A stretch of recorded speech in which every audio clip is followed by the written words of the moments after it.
Eh bien, bonjour à tous, c'est Jackie qui vous présente le 1247e JJDA depuis le début, je dis bien depuis le début de l'histoire de l'humanité. Merci beaucoup, public adoré. Vous êtes de plus en plus nombreux, c'est incroyable d'ailleurs, c'est incroyable, merci beaucoup.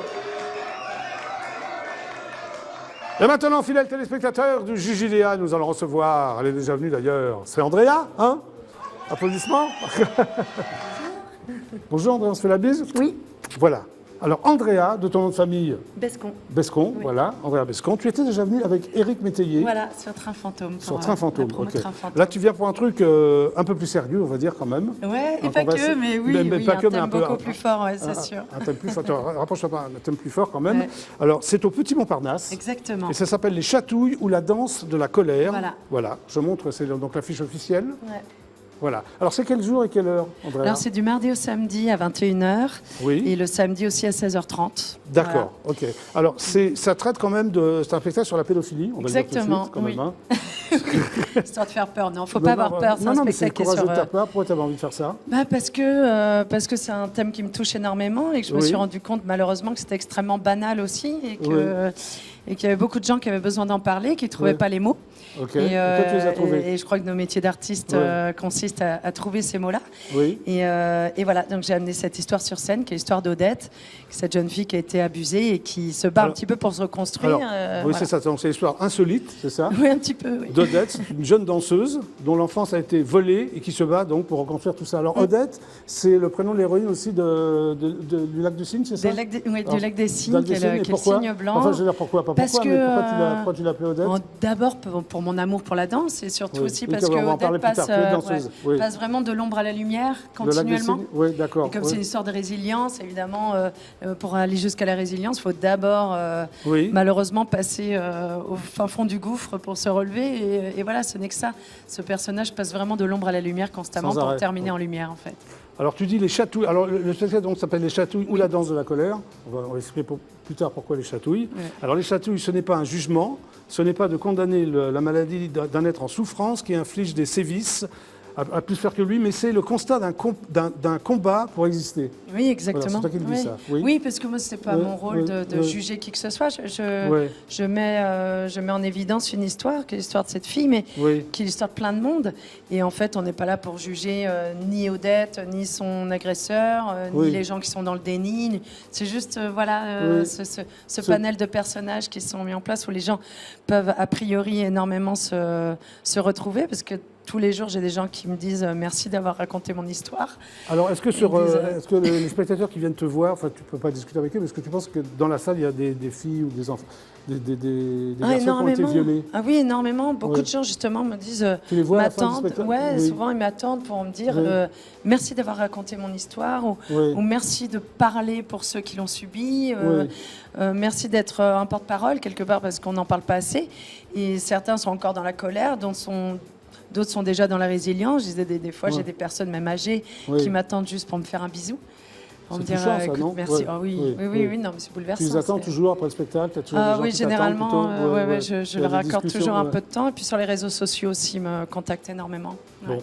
Alors, donc les chatouilles parlent de tout le cheminement classique, c'est ça, de l'enfant victime de pédophilie. Il y a Oui. un cheminement malheureusement classique. Oui, le cheminement, c'est C'est- l'enfant qui occulte en fait. Oui, L'enfant c'est ça. d'abord subit, puis après Oui. il occulte pendant Oui. des années. Alors c'est malheureusement, des décennies. de circonstances en ce moment avec le, Et complètement, oui. avec le oui. prêtre Barbarin, oui, oui. Qu'est-ce que tu penses de cette affaire? Je penses pense que que, c'est lui, enfin, qu'il a- non, mais je pense qu'il y a il y a toujours énormément de lâcheté autour de la pédophilie. Et donc on dit oulala, d'accord, on m'a Ouais. mis au courant, mais bon, on va mettre ça de côté. Et puis quelque part d'aller muter ses prêtres ailleurs, c'est Ouais. une manière pour lui d'agir, et ça ne l'est pas, parce que malheureusement il faut dénoncer quelqu'un. Ce n'est pas forcément pour le punir, c'est pour protéger les autres. Ok. Donc oui, je pense ça. Alors en préparant ton interview, Oui. et en regardant ton dossier de presse, j'ai lu un truc, ça m'a sidéré. Il y a 75 000 viols par an en France. Oui, Non, mais c'est minimum. énorme. C'est une Minimum. statistique très basse. En fait, Oui. là, ça concerne vraiment les femmes de plus de 18 ans en plus. Oui. On reparle pas Les des enfants, il y en a mineurs. autant. Oui. Il y en a autant. incroyable. Malheureusement, oui, il y Oui. en a autant. Ouais. Déclaré. Bah, ouais, bon. Parce qu'évidemment, il y en a beaucoup qui restent sous scellés. Alors, première question. Oui. comment tu abordes la question de la pédophilie en alliant la comédie et la danse, car tu es quand même danseuse de, Oui. j'allais dire de profession. Oui. Tout à fait. Alors, comment ouais. tu t'es débrouillée Pourquoi tu as fait ça d'abord? Je voulais parler de ce thème qui est évidemment fort et compliqué. On a toujours peur de parler de pédophilie. Mais je voulais l'aborder sur le thème de la vie, sur cet angle où, en plus, mon metteur en scène, c'est Éric Métayer, donc c'est quand même quelqu'un qui aime beaucoup rigoler. Oui, Éric Métayer, c'est un déconneur. Voilà, c'est un déconneur. Est-ce que tu l'as pris pour ça, pour cette pièce? Je l'ai pris parce que non, en fait, on a travaillé ensemble sur les 39 marches, Train fantôme, et c'est vrai qu'on est très liés dans le travail, c'est très fluide. Donc, la question s'est pas vraiment posée. C'était évident. C'était que lui. Il a lu le texte, il m'a dit je suis partant et on y va. Et si tu veux, c'est la vie, quoi. Je voulais l'aborder comme la vie, c'est-à-dire qu'on se prend une gifle et puis on pleure un coup et puis on se relève et on rigole et c'est ça la vie en fait. Et en fait la danse t'aide à parler de ça. Et la danse c'était pour surtout respecter la pudeur du public qui à un moment donné n'est pas forcément là pour se prendre des mots crus dans la figure. Là la danse ça permet à mon personnage d'Odette de sortir sa souffrance mais d'une manière beaucoup plus fine, si j'ose ce terme, par rapport au public pour ne le public, il a son imaginaire. On est au théâtre en plus, donc. C'est ça, il faut le faire un peu rêver. Oui, et puis surtout que lui, de toute façon, le public, on l'amène sur un thème et après, il part tout seul. Donc ce corps qui, à un moment donné, crache cette souffrance. J'ai pas besoin de parler de ce qui lui est arrivé. Donc par la danse, on rentre jamais dans les détails. C'est ça t'a aidé la danse énormément pour parler de ça. Oui, énormément, parce que de toute façon, quand j'écrivais le spectacle, les moments où d'un seul coup je bloquais. C'est qu'il fallait que je danse. Donc tu dansais. Il fallait que j'exprime comme ça. Et quand tu danses, tu parles pas alors? C'est difficile de parler en dansant. Si je parle beaucoup en dansant, tu verras. Tu es très essoufflé alors. J'ai pas vu. Alors après, techniquement, oui, c'est. Comment tu fais? Non, mais c'est une performance alors. Ouais, c'est 1h30 toute seule et je passe du texte. À la fin du spectacle, tu dois être rincé, comme on dit. Écoute, je suis contente d'aller me coucher 2 heures après, c'est vrai. D'accord. Mais après, c'est une spirale géniale entre le public et moi. C'est-à-dire que le public me donne énormément d'énergie que je fais tourner comme ça dans la salle. Et du coup, je me ressource constamment. Et voilà, ça passe tout seul, mais c'est 1h30 quand même. Oui, alors pourquoi tu interprètes tous les personnages? Tu as tenu à être seule sur scène ou... D'abord, je m'amuse toujours à dire que j'avais aucun budget et que la seule solution que j'avais de monter le spectacle, c'est pas l'explication, la seule explication. Non, j'admire beaucoup Cobert. Oui, oui, bien sûr. J'avais vu Eric aussi dans son spectacle seul. Si tu veux, on va passer l'extrait, on va en parler après. Voilà, bon, allez, on passe l'extrait et on en parle après. Merci.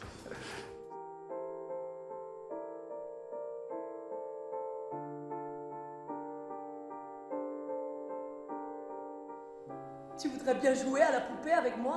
Ah oui, en plus j'en ai plein. Chut.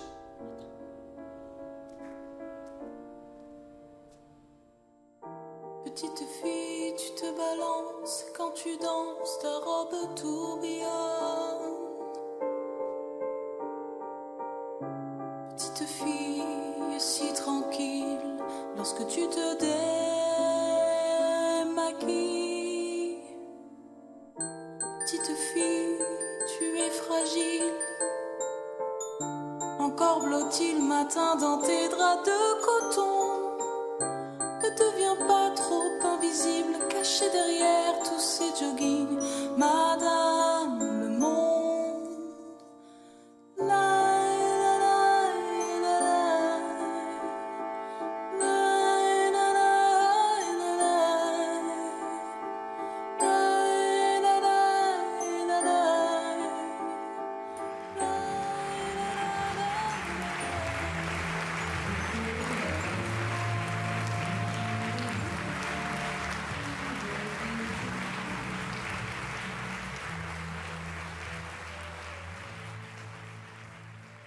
Voilà, c'est donc un extrait des Chatouilles ou la danse de la colère. Oui. C'est incroyable. Ça va mieux? Oui, Andrea, ça va mieux. Tu as ce qu'on appelle une quinte de tout. Ouais, exactement. J'espère que ça m'arrivera pas sur scène ce soir. Regarde, tu as du thé. C'est sympa, Cathy. Hein. Oui, on est très bien reçus dans cette émission. Bon, on continue alors? Bien sûr. Je te pose encore quelques questions? Oui. D'accord. Oui, alors on en était, tu interprétais donc tous les personnages sur scène. Alors il y a la mère, il y a la mère, Odette. il y a un inspecteur de police. Oui, aussi, oui. Et il y a le pédophile qui jouait à la poupée. C'est-à-dire? Oui, parce qu'en fait, c'est toujours pareil. C'est-à-dire qu'on connaît, entre guillemets, la méthode des pédophiles, mais c'est pas forcément toujours très conscient. C'est qu'ils vont parler de choses jolies. pour pouvoir amadouer un enfant. Et voilà, donc il lui propose de jouer à la poupée, comme il aurait pu lui proposer d'aller voir des petits chiots dans un jardin ou de manger des bonbons. Enfin, on connaît le principe. Et alors, l'agresseur, le pédophile, appelait ça des chatouilles, c'est ça? Oui. Viens, on va faire des chatouilles. Voilà. Donc c'est pour ça que le one man s'appelle les chatouilles ou la danse de la colère. Oui. Alors, tu mets un peu d'humour? J'aime beaucoup, non? Beaucoup. Pourquoi? Beaucoup d'humour. Parce que, comme je disais, dédramatises un peu la situation. Oui, il faut, parce que dans les périodes les plus difficiles de la vie, on arrive aussi à rire. Oui. Alors, c'est quoi tes doses d'humour dans le personnage? C'est la couleur des personnages, en fait. Oui. C'est qu'on a tout rehaussé un petit peu d'un ton. D'accord. On s'est amusé à... Il y a cette prof de danse qui est complètement... qui est dans son cours de danse municipal, qui a des gamins partout, qui n'arrive pas à s'en sortir, qui n'arrive pas à gérer tout le monde. Oui. Tu as la prof de danse extravagante, alors, qui est complètement extravagante. Oui. Exactement, et puis surtout complètement dépassée par la situation. Oui. L'inspecteur de police, c'est quoi? L'inspecteur de police, on s'est amusé parce que... Et pourtant, c'est-à-dire on rehausse le ton, mais en fait tout est vrai dans ce qu'on explique. C'est que je veux dire, là l'inspecteur va dire que en fait c'est violer une femme passe encore, mais un gamin ça l'emmerde, et puis que oui, d'accord. Oui, d'accord. Ok. Et qui va dire, il va dire, mais la prescription, bah voilà, malheureusement il y a prescription, ou s'il y a pénétration formidable, on l'emmène enfin en cour d'assises. Et c'est quelqu'un qui va, c'est quelqu'un qui va s'enflammer, être hyper heureux de quelque chose de dramatique, mais parce que lui aussi est arrivé au bout de la situation. Il se dit, mais mince, on n'arrive jamais à choper cet homme-là, qui est connu de nos services, et vu qu'il n'y avait que des attouchements, c'est quelqu'un qui n'est pas condamnable, qui a juste une thérapie, etc. Et en fait, c'est aussi la réalité de la loi sur la pédophilie, malheureusement, qui est encore très laxiste en France. Ah oui, alors c'est quoi la loi sur la pédophilie? C'est-à-dire que, effectivement, les gens qui ont commis que des attouchements, entre guillemets, même si c'est très grave, il n'y a rien d'anodin en ce qui concerne le corps d'un enfant, évidemment. Bah oui. Mais ces gens-là vont suivre une thérapie et ne vont pas forcément être fichés. Donc ils vont pouvoir continuer à travailler dans des associations. C'est incroyable ça quand même. Mais oui, mais c'est la réalité. Et c'est ça qui explique aussi toutes ces récidives qu'on voit dans les médias, en fait. C'est que ces gens-là ne sont pas forcément très surveillés, finalement. Et il y a cette prescription aussi qui est terrible, parce que 20 ans après la majorité, un enfant victime de pédophilie ne peut plus porter plainte. Donc à 38 ans, finalement... Ah, je ne savais pas ça. Ah oui, d'accord. On ne peut plus. D'accord. C'est-à-dire qu'on peut porter plainte, mais parce que malheureusement... Malheureusement, il y a une telle violence de l'acte quand on a moins de 10 ans et quand on se fait malheureusement abuser par un adulte. Il y a une telle violence de l'acte que le cerveau a cette capacité incroyable d'occulter, de tout masquer. Et ça peut durer 5, 10, 15, 20 ans, 30 ans, 50 ans. Enfin, je veux dire, ça peut aller très loin. Ah oui. Tu l'as écrit seule, cette Je l'ai écrit seule. Par, non, je l'ai écrit seule, mais je me suis aussi beaucoup documentée pendant tout ce temps-là. J'ai lu beaucoup de témoignages. Pour être sûre que j'abordais les choses. Voilà, et puis je voulais pas me tromper. Bah, à mon avis, tu t'es pas trompée. Ça marche bien en plus. Ça marche très bien. Bah t'es contente quand même. Oui, parce que succès, mais puis je crois que les gens, ils ont envie de vibrer en fait. Ils ont envie d'aller au théâtre pour vibrer, se sentir vivant. Et bien sûr, c'est un spectacle qui traite d'un thème très difficile, mais c'est drôle, c'est vivant, quoi. Oui, tu l'as rendu drôle avec un... Bon, c'est difficile quand même, un sujet comme ça. Oui, mais en fait, c'est notre nature aussi avec Éric de déconner quand même. Éric Métayer de déconner beaucoup. Et puis, malgré ce thème, il était important pour nous que ça reste une comédie, quoi. Alors, tu as eu le prix d'interprétation féminine d'Avignon, Critique Off. Oui, j'ai cette chance. Avec ce spectacle à la création. Alors, tu l'as créé en quelle année, ce spectacle? Je l'ai créé pour le Festival d'Avignon en 2014. Donc, il a 2 ans.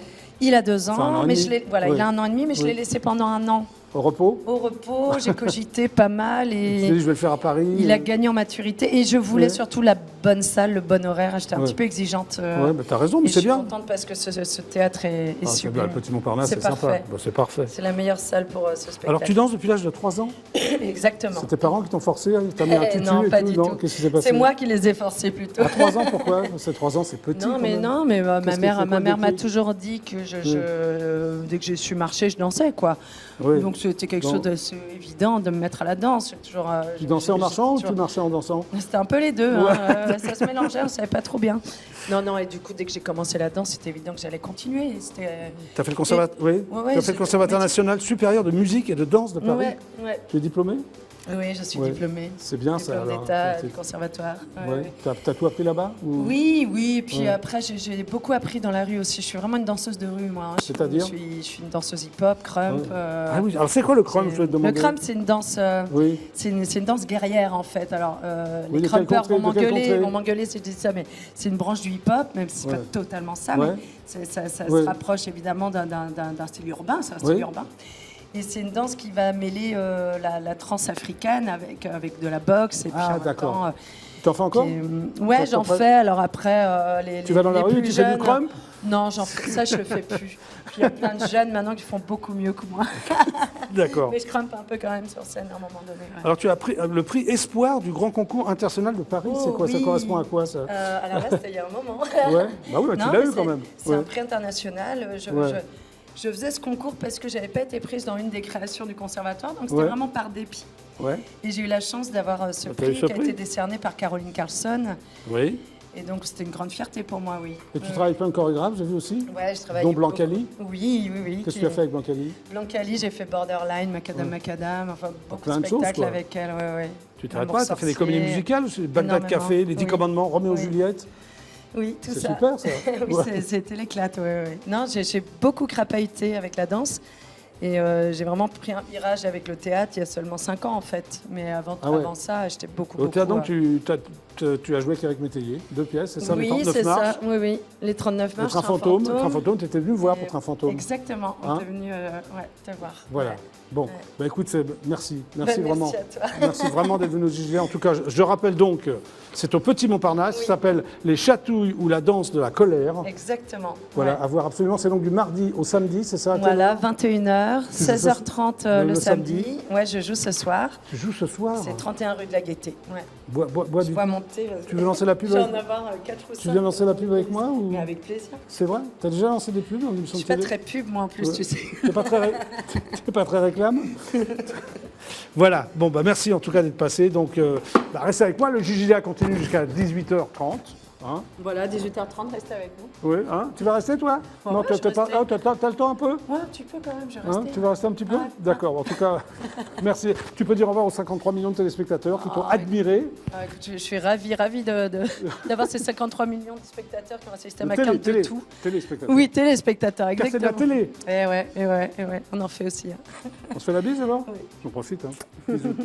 Bon, que des femmes dans cette émission, en fait. Hein, tous au Petit Montparnasse, c'est donc du mardi au samedi à 21h et le samedi à 16h. 16h30. 16h30. Dans le samedi, tu vois, c'est le samedi où je dors entre les deux un petit peu. C'est vrai? Et après, tu fais la fête? Oh non. D'accord, ok.